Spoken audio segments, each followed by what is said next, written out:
আর এই বেলডাঙ্গার ঘটনাতে জোড়া জনস্বার্থ মামলার আবেদন, মামলার অনুমতি দিয়েছেন প্রধান বিচারপতির ডিভিশন বেঞ্চ। বেলডাঙ্গায় কেন্দ্রীয় বাহিনী মোতায়েনের দাবি। একটি মামলা বিজেপির তরফে করা হয়েছে, আরেকটি স্থানীয়দের মামলা। বেলডাঙ্গার ঘটনাতে জোড়া জনস্বার্থ মামলার আবেদন, মামলার অনুমতি প্রধান বিচারপতির ডিভিশন বেঞ্চের। এবং এই মামলা একটি বিজেপির তরফ থেকে করা হয়েছে, অন্যটি স্থানীয়দের তরফ থেকে। বেলডাঙ্গাতে কেন্দ্রীয় বাহিনী মোতায়েন করা হোক সেই দাবি জানানো হয়েছে।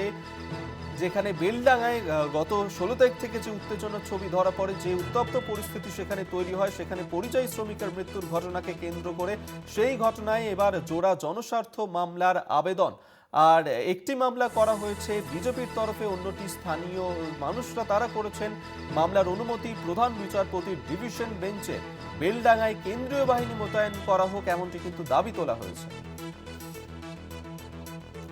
বেলডাঙ্গার ঘটনাতে এবার জোড়া জনস্বার্থ মামলার আবেদন, একটি মামলা বিজেপির, অন্যটি স্থানীয়দের।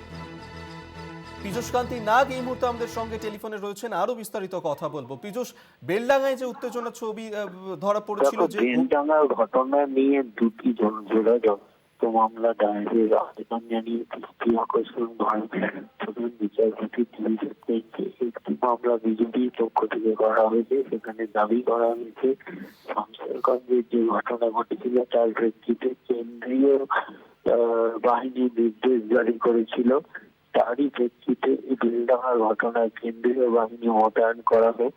অপর একটি মামলায় স্থানীয় বাসিন্দাদের তাদেরও কেন্দ্রীয় বাহিনীর দাবি করা হয়েছে। মামলা দায়েরের অনুমতি দিয়েছেন প্রধান বিচারপতি সুজয় পাল ও বিচারপতি পার্থসারথীর ডিভিশন বেঞ্চ। আগামীকাল এই মামলার শুনানির সম্ভাবনা রয়েছে। ধন্যবাদ। পীযূষ কান্তি নাগ এই মুহূর্তে আমাদের সঙ্গে টেলিফোনে ছিলেন প্রতিনিধি।